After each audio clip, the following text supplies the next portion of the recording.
क्या $1 की कीमत 80 रुपए हो जाएगी? क्या रुपया 80 के पार जाएगा? हाल के दिनों में शेयर मार्केट में हुई गिरावट और रुपये की गिरते साख ने यह सवाल खड़ा कर दिया है।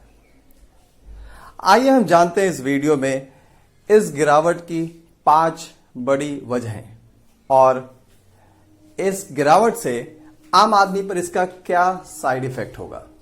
नमस्कार दोस्तों, रुपया रिकॉर्ड गिरावट के साथ डॉलर के मुकाबले लगातार कमजोर होता जा रहा है।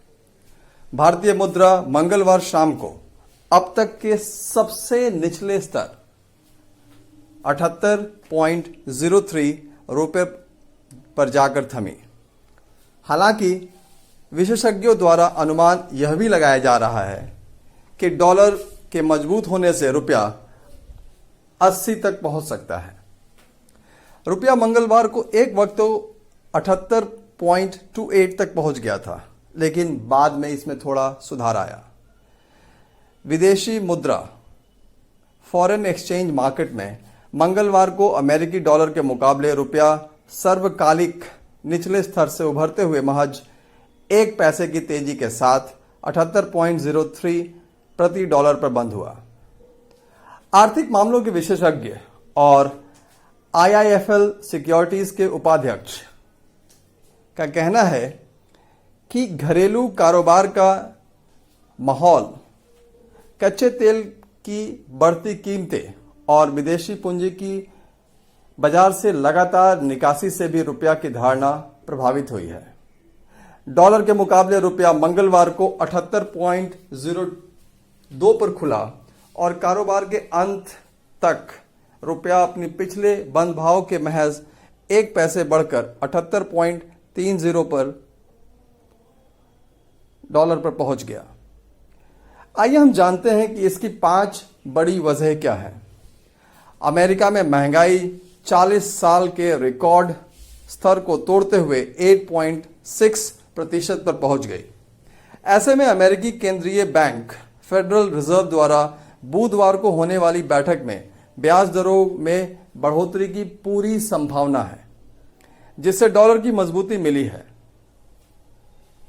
शेयर बाजार में विदेशी संस्थागत निवेशकों FII फॉरेन इंस्टीट्यूशनल इन्वेस्टर की लगातार बिकवाली से भी रुपये पर दबाव बना हुआ है और वो लगातार पैसे निकालते जा रहे हैं।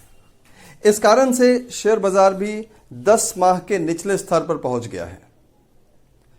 रिजर्व बैंक के पूर्वानुमान लगाया है कि मंगलवार को महंगाई, कच्चे तेल के ऊंचे दामों के कारण इस वित्तीय वर्ष में ऊंचे स्तर पर रहेगी और इस कारण से बाजार के सेंटीमेंट नेगेटिव बना हुआ है।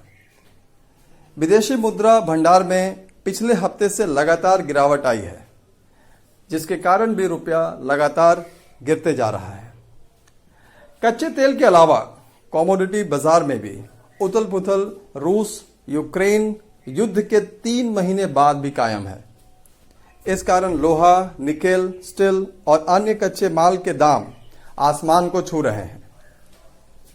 अब हम जानते हैं कि आम आदमी पर इसका क्या असर पड़ता है। दोस्तों, रुपया गिरने से जो भी सामान इंपोर्ट होते हैं, gadget, TV, fridge, mobile, AC या कोई भी अन्य इलेक्ट्रॉनिक उपकरण, ये महंगे हो सकते हैं। विदेश यात्रा, विदेशी कॉलेज, यूनिवर्सिटी में अध्ययन जैसी जरूरी सेवाओं का भी खर्च बढ़ सकता है। विदेश में अगर आप कुछ समय का प्रवास करते हैं तो रहने, खान पान के लिए भी आपकी जेब ज्यादा ढीली करनी पड़ेगी। जो चीजें विदेश से आती है, जैसे जीवन रक्षक दवाएं, मेडिकल उपकरणों की लागत भी बढ़ सकती है। लंबे वक्त में यह इलाज का खर्च भी बढ़ाने वाला साबित हो सकता है। इंपोर्टेड ऑयल, जो खाद्य तेल और दालें भी रुपए की गिरावट से प्रभावित हो सकती है और इनमें भी महंगाई बढ़ सकती है। तो हम पूरी तरीके से देखें तो आज के इस अंतर्राष्ट्रीय माहौल में जब रुपया तेजी से नीचे गिरता है तो ये हमारे जीवन को भी प्रभावित करता है। महंगाई बढ़ जाती है और हमें अपने जेब से ज़्यादा खर्च करना पड़ता है। दोस्तों, इसी तरीके के अन्य इंपॉर्टेंट वीडियोस के लिए हमारे चैनल को लाइक एंड सब्सक्राइब